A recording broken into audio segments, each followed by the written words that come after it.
The year is 1241, and the air in Central Europe tastes of ash.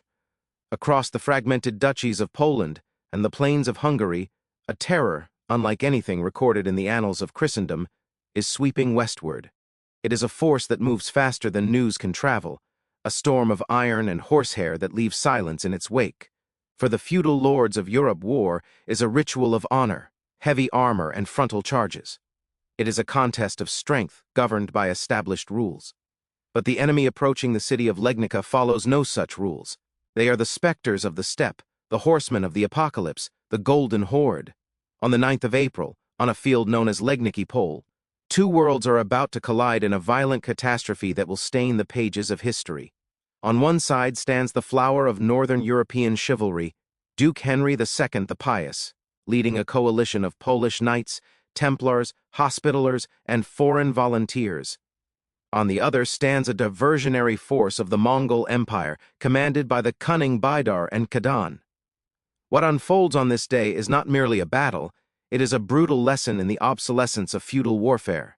It is the moment when the heavy, immovable object of European tradition is struck by the irresistible force of Mongol strategic genius.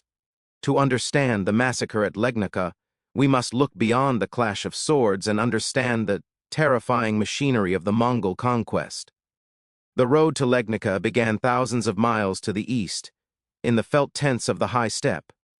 Under the leadership of Genghis Khan and his successors, the Mongols had forged a military apparatus that was centuries ahead of its time.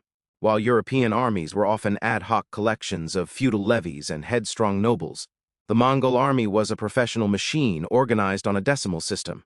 They were disciplined, meritocratic, and operated with a singular hive-minded purpose.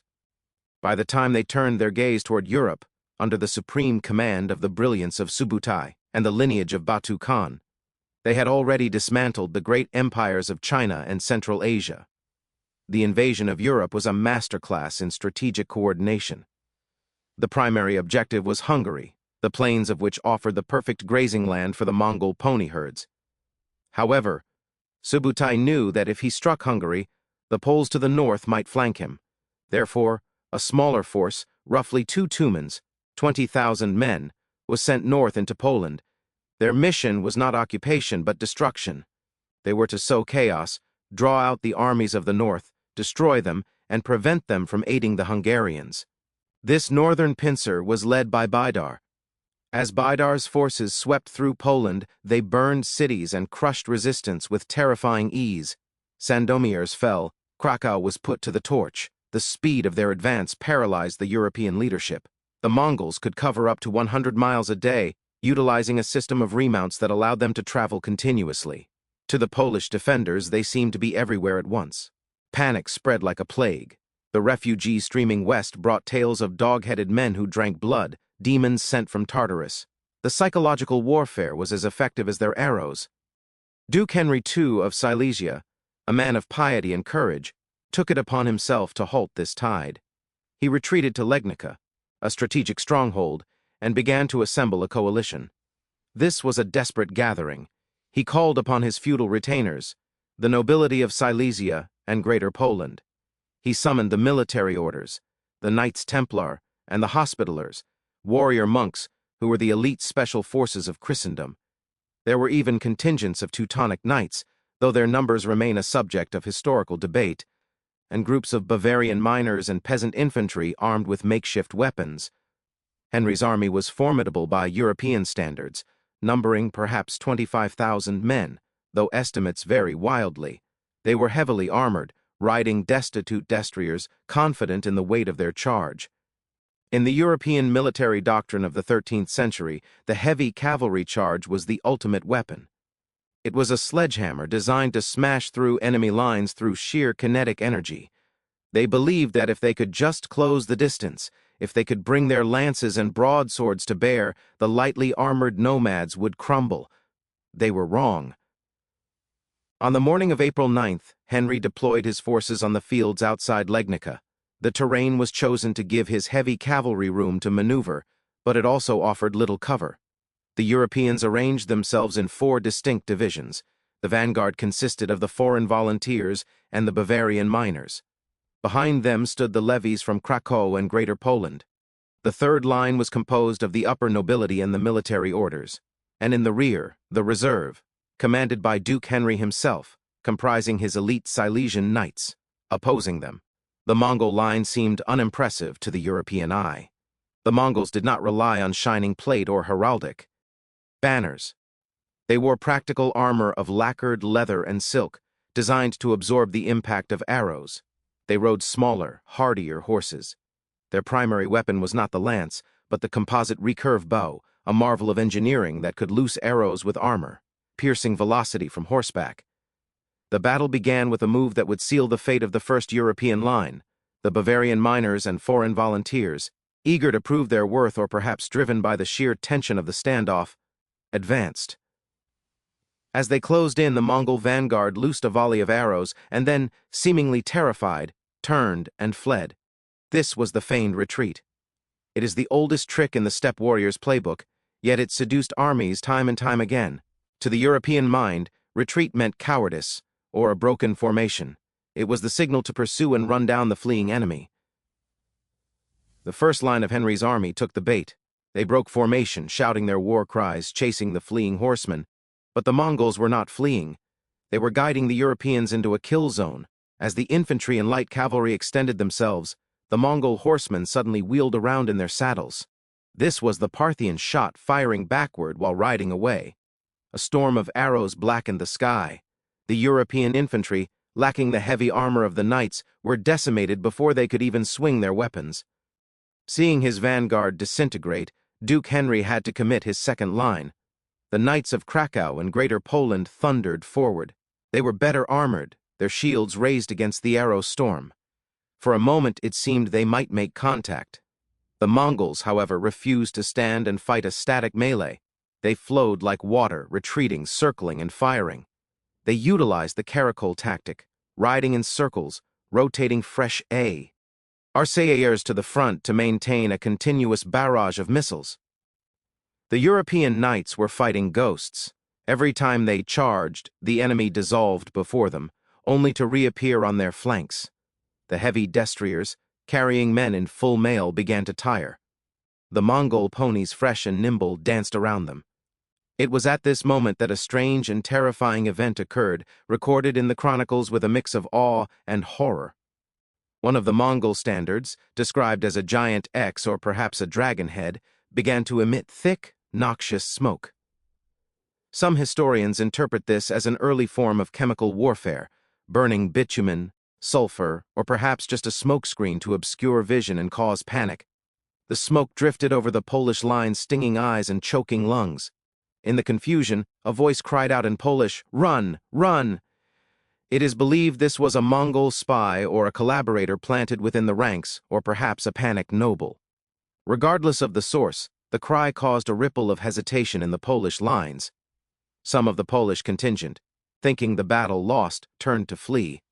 The cohesion of the second line shattered. Duke Henry, watching the disaster unfold, knew he had one card left to play. He committed his heavy reserve, the Templars, the Hospitallers, and his own Silesian elite. This was the iron fist of the army. These men were disciplined, veterans. They did not panic. They lowered their lances and charged into the smoke. The impact of the military orders momentarily stabilized the situation. Their armor was thick enough to withstand the lighter Mongol arrows. They crashed into the Mongol light cavalry, shattering lances and drawing swords. For a brief window it looked as though the sheer weight of European steel might prevail. But Baidar had been waiting for this moment. He had held back his own heavy cavalry. Yes, the Mongols possessed heavy cavalry, lancers clad in lamellar armor, riding armored horses. Seeing the Europeans fully committed and exhausted, Baidar signaled the trap to close. The Mongol light horsemen, who had been skirmishing on the wings, suddenly flanked the European army, completing an encirclement. Simultaneously, the Mongol heavy lancers charged. The result was a slaughter. The European knights, surrounded and pressed together, lost their greatest advantage, maneuverability. A knight on a horse needs space to accelerate. Without it, he is a sitting duck. The Mongols compressed the circle, firing arrows at point-blank range into the gaps of the knight's armor, the armpits, the necks, the visors. The chaos was absolute. The screams of dying men and horses filled the air. The flower of Polish nobility was cut down systematically. The Mongols did not fight for glory, they fought for efficiency. They used hooked lances to drag knights from their saddles. Once a knight was on the ground, encumbered by heavy mail, he was easily dispatched with a mace or a dagger. Duke Henry II fought with the desperation of a doomed man. His personal guard was whittled away until he stood almost alone. The chronicles describe him attempting to break out of the encirclement with a handful of retainers. They fought fiercely, but there was no escape. Henry's horse was killed under him. He was quickly surrounded. The end of Henry the Pious was not a noble death in single combat, but a brutal execution. He was captured, stripped of his armor, and beheaded. His head was placed on a spear, a gruesome trophy that would later be paraded before the walls of Legnica city to demoralize the defenders. As the sun set on Legnicy Pole, the silence returned, broken only by the moans of the dying and the methodical work of the victors. The Mongols moved among the dead, looting the bodies. To count the enum. Why casualties? They cut an ear off every fallen soldier. It is said they filled 9 large sacks with ears. The entirety of the coalition army was annihilated. The Grand Master of the Teutonic Knights, if he was indeed present, perished. The leadership of Poland was decapitated in a single afternoon. The aftermath of Legnica was a period of existential dread for Europe. The shield of the East had been shattered. There was no army left in Poland capable of stopping the Mongols. The road to Germany and France seemed open.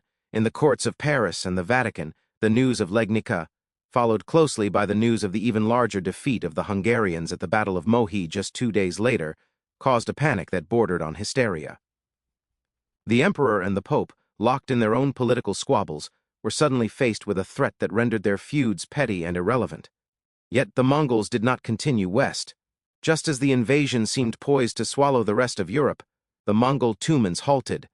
They remained in the region for a short time, raiding and consolidating, but they did not push into the Holy Roman Empire. The reason for this withdrawal has been debated by historians for centuries.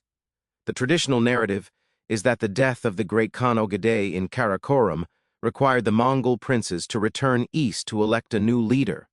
A messenger, riding the incredible relay network of the Mongol Empire, brought the news that saved Europe.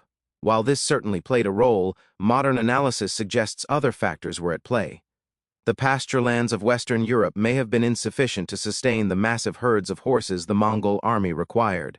The forests and fortifications of Germany might have presented a tactical challenge that the Mongols deemed unnecessary to tackle.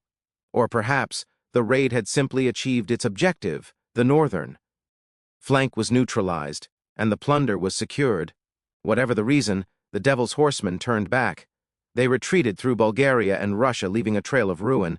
Poland and Hungary were left in ashes, their populations decimated, their infrastructure destroyed. It would take generations for these regions to recover. The Battle of Legnica stands as a pivotal moment in military history. It was a harsh collision between the medieval past and a hyper-organized, tactical future. It exposed the limitations of the Western way of war, the reliance on individual heroism, heavy armor, and linear tactics. The Mongols treated war not as a duel, but as a hunting expedition. They applied engineering, psychology, and mobility in ways that the knights of Europe could barely comprehend. For the people of Silesia, the battle became a defining mythos. A church was eventually built on the site of the slaughter. Duke Henry became a martyr for the faith, the man who stood against the darkness. But the reality of April 9, 1241, was not one of romantic martyrdom. It was a display of cold, calculated efficiency by the greatest land empire the world had ever seen. The legacy of Legnica is a haunting what-if. Had the Mongols decided to press on, had Ogedei Khan lived another 10 years, it is entirely possible that the hoofprints of the Golden Horde would have reached the Atlantic Ocean. The Renaissance, the age of exploration, the very structure of Western civilization, might have been strangled in the crib. Instead, the tide receded. The storm passed. But the memory of the horsemen, the smoke and the sacks of ears remained, a scar on the psyche of Europe that would never fully heal. Legnica was the day the West looked into the abyss, and the abyss looked back, blinked, and turned away. As we look back on this event, we must strip away the romance of knighthood and see battle for what it was, a technological and tactical mismatch of epic proportions. The bravery of the Teutonic Knights, the Templars, and the Polish levies is undeniable. They rode out to defend their homes and their faith against an enemy that seemed invincible. But bravery, as history so often teaches us, is poor protection against superior strategy. The encounter forces us to analyze the arrogance of established powers. The European nobility, secure in their stone castles and iron suits, believed they were the apex of military evolution. They dismissed the nomads as savages. They failed to understand that the Mongols were not a horde in the chaotic sense, but a disciplined army with a sophisticated communication network, a supply chain, and a strategic doctrine that emphasized intelligence gathering above all else. The Mongols knew everything about the terrain and the European political situation before they even arrived. The Europeans, by contrast, knew almost nothing about their enemy. This asymmetry of information was as deadly as the composite bow. When Henry deployed his troops, he was playing a game of chess against a grandmaster who could see the entire board, while Henry could only see the square in front of him. The feigned retreat worked because it exploited the very psychology of the European knight, the desire for glory and the instinct to chase. Subutai and his generals weaponized their enemy's culture against them. Furthermore, the battle highlights the devastating effectiveness of mobility. The European knight was a projectile, formidable when launched, but difficult to redirect. The Mongol trooper was a fluid entity. He could attack, retreat, regroup, and attack again from a different angle within minutes. This mobility allowed the smaller Mongol force to dictate the terms of the engagement. They chose where to fight, when to fight, and how to flee. Henry was reacting. Baydar was acting. The chemical warfare element, the smoke that choked the Polish lines, serves as a grim foreshadowing of modern warfare. It represents the Mongol willingness to use any means necessary to secure victory. There was no chivalry in the steppe code of war, only results. This ruthlessness was shocking to the European sensibilities, which were bound by a complex web of religious and social codes regarding conduct in battle. Codes that were frequently broken, yes, but acknowledged nonetheless. To the Mongols, these codes were nonsensical handicaps. In the centuries following the battle, the site of Legnica became a place of pilgrimage and memory. The headless body of Duke Henry was eventually identified by a unique physical trait. He had 6 toes on his left foot. He was buried with honors, and his tomb became a symbol of Polish resistance. But the scars on the land were deep. The region of Silesia had been depopulated. The vacuum left by the slaughter and the subsequent Mongol withdrawal led to a wave of German immigration into the area to repopulate the towns and work the mines, shifting the demographic and cultural makeup of the region for centuries to come. A geopolitical ripple effect caused by a single day of violence. Today, if you stand on the fields of Legnica Pole, the grass grows green and the silence is peaceful. It is hard to imagine the cacophony of 1241, the thunder of hooves, the hiss of arrows, the clash of steel, and the screams of the dying. But beneath the soil lie the remnants of that collision. Arrowheads, broken spurs, and fragments of bone tell the story of the day the East came to the West. It serves as a timeless reminder that history is not a linear march of progress, but a fragile thing, susceptible to sudden, violent shocks. The Mongols at Legnica proved that civilization is not defended solely by wall or armor, but by adaptability, intelligence, and unity. Europe survived the Mongol storm not through military victory, but through a stroke of luck, the death of a Khan thousands of miles away. It is a humbling thought. The Knights of Legnica died in a defeat that was total and absolute, yet their sacrifice is remembered as a pivotal moment where the line was drawn, however ineffectually, in the blood-soaked mud of Silesia. The story of Legnica is the story of the unknown. It is the terror of the horizon. It is the realization that no matter how strong we build our walls, there may always be something out there, riding hard, that we do not understand and cannot stop. And in the end, when the smoke clears, all that remains is history, written by the survivors, trying to make sense of the storm.